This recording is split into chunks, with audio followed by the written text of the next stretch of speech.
If you've had something bad happen to you on a dive, what's the best way to get back into the water? Hi all of you awesome scuba divers out there, welcome to the Scuba Diver magazine channel and welcome to Ask Mark, our scuba diving Q&A, where I, Mark, a former dive instructor, do my best to answer your scuba diving questions.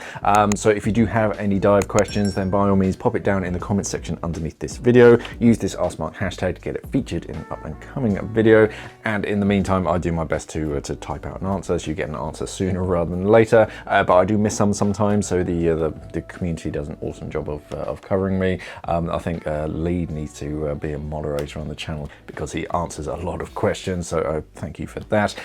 But yeah, today I'm answering a question from, I'm going to say Adef, about how to get back into the water.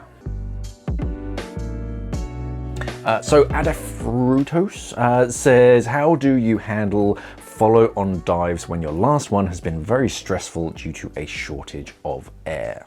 So it kind of depends on what caused it, whether it was equipment malfunction, or whether it was just not checking your gauges frequently enough, or incorrect dive planning, these kind of things, or whether you're focusing on something else. It kind of depends on what went wrong, but the real thing is to just go on the easiest dive possible. Go somewhere with the fewest variables, so little current, little tidal movement or anything, easy temperature, as little equipment as possible, and just go on a fun dive with someone you trust and just check your gauges, basically. If you task load and you try to jump back into the water, but you do too much, then it can really it's just too much, because you've got that going on in your mind of, last dive I almost ran out of gas, but also you're having to deal with current, and you're also having to deal with a dry suit or a new BCD or something that you've never used before. All of that can just add up, and then something bad is going to happen. So plan a really easy, chill dive. Doesn't have to be particularly long, just has to get you under the water and just getting to trust your skills and your equipment as well. If it was equipment failure, get that serviced, get it looked at, whatever it was, so that they can fix it. Put your mind at ease that, yep, we swapped out all the O-rings, everything's sort of all hunky-dory, everything's working properly, and then again just go for a nice safe dive. That's why I quite like, here in the UK especially, we have quite a lot of inland lakes. They're usually quarries, old abandoned quarries, that as soon as they switch the pumps off, the water just starts rising, and yeah, it's perfect for divers. They throw some like cars and boats and planes and stuff for us to look at, but it's a really safe environment.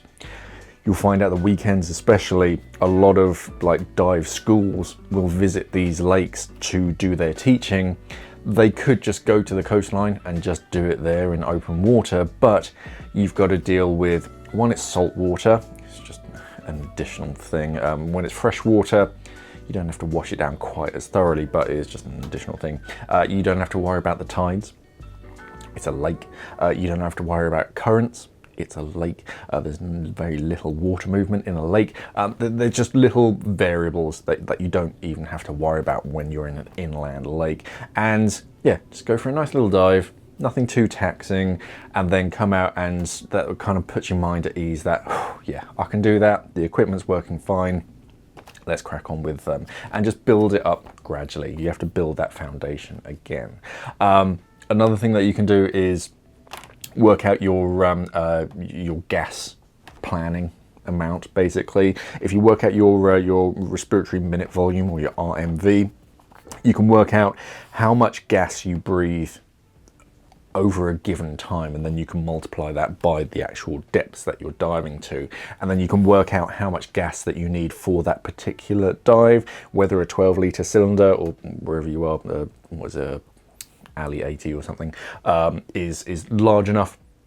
It's going to have enough gas volume for that particular dive, and then you can know that, yeah, I can make a dive to this depth for this amount of time with this volume of gas. If you're planning something longer, then you're going to need some extra gas, so you can bring a pony down with you, or a side slung, or whatever it is, or just a larger cylinder, so you can start to build that like planning. So Yeah, there are lots of different ways. I'm not going to go into it in this video, but have a look on how to work out either your surface air consumption rate or your RMV, your respiratory minute volume. RMV is arguably more useful, but yeah, work those out and you can start to work out how much gas that you personally breathe, and then that depends on how strenuous it is, so you can allow for extra. The easiest way is to just check your gauges more frequently.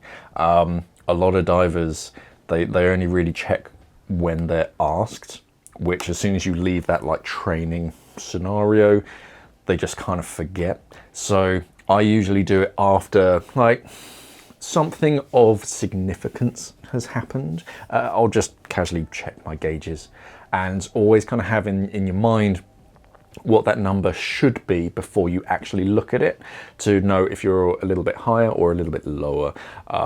And then that can tell you a few things, either that you might have an equipment failure, you might have a slow leak somewhere behind you that you haven't noticed, and if your pressure is a lot less than what you're expecting, oh, actually maybe I should check something. Or the easiest but more expensive way is to get a dive computer with a wireless air transmitter. And with a lot of those nowadays, you can set alerts for different pressures. Usually definitely one as like a reserve pressure. If it gets down to 50 bar or whatever, you can type in whatever you want. As soon as it reaches that pressure, it alerts you. So, okay. But with some others, you can set multiple. So you can have one at 100 bar, you can have one at 75, one at 50. It depends on the computer model, but yeah, that's definitely a thing. So it doesn't mean that you shouldn't check your gauges ever, but it means that you've got that like redundant backup. If the pressure does drop below a certain point, it just alerts you. And the pressure's on your actual dive screen as well. So when you're checking your depth or whatever it is, your no decompression limit, you can see your actual gas pressure as well on the screen. And one thing is just to like surround yourself with good buddies, which sounds kind of weird, but when I always remember one guy, and he had I can't remember what happens on a dive, but something sort of was in his mind, and for the next dive he said, "Oh, not really. I had something bad happen to me on the previous dive. I'd just been going over it in my head and just like building it up in his head so much that he was quite like worried about the next dive. Oh, okay, well just stay close to me, and yeah, we'll just go on a nice chilled out dive, and that's it. And yeah, just stay close to that buddy. I remember at the end of the dive, everything seemed fine from my perspective. For him, we I think he did burn through his gas a little bit faster than usual because he was a bit apprehensive, so he was a bit out of breath and breathing a bit heavier than usual, which was fine. The rest of the group carried on. I just went to do the safety stop with him, and it was a bit of a wall dive where we were doing the safety stop. And for whatever reason, he couldn't quite get to like the 5 meters. So just reached out for him, just grabbed his hand, just here we go, up to 5 meters. And then you could tell that he didn't want to let go. So I was like, okay, that's fine. We're just holding hands here at 5 meters. But that's just kind of all that he needed, was just that, yeah, someone else is here with me.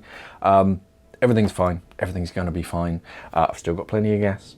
Check your gauges. I'm perfectly fine as far as decompression and all that. So just take it as easy as possible. Yeah, just get a nice chilled out dive under your belt, and that should be fine. Yeah, it kind of depends what caused the out of air situation or whatever it was, low gas situation. If it was equipment failure, then yeah, just get that serviced. If it was like a dive plan failure, then just work out your RMV rates and work out how much gas that you need for the dive ahead. It kind of becomes like automatic. Your brain just automatically kind of works out that actually no, if this is the dive plan, I'm probably going to need a bit more gas. After a while, once you start working out and once you've done a few dives, you work out that, oh, actually, no, I'm going to need a larger cylinder to make this kind of dive. But you can physically work it out based on, all it basically is you work out how much gas that you breathe over a given time doing normal kind of movements at a given depth, and then you can just multiply that and work out how much gas you need for any dive, really. So that's always useful to work out like your RMV rates, but otherwise it really is just check your gauges. I suppose you can check them too frequently, but yeah, just keep checking your gauges and just see if it's where you expect it to be. Or if it's a little bit lower, then you might need to adjust your kind of sensors to how much it is. But yeah, just plan a nice chilled out dive with equipment that you can trust and rely on, with a buddy that you can rely on, and yeah, just get back into the water. Any other questions, by all means, pop them down in the comment section underneath this video. Use this AskMark hashtag to get it featured in an up and coming video, and I'll do my best to answer in the meantime. Otherwise, remember to head over to our website, scubadivemag.com, check out all the awesome things that we do over there on our magazine, as well as our other social media channels and podcasts and all that kind of stuff. Remember to like, share, subscribe, do all that social media stuff over here on YouTube. Thank you for watching, everybody, and of course, safe diving.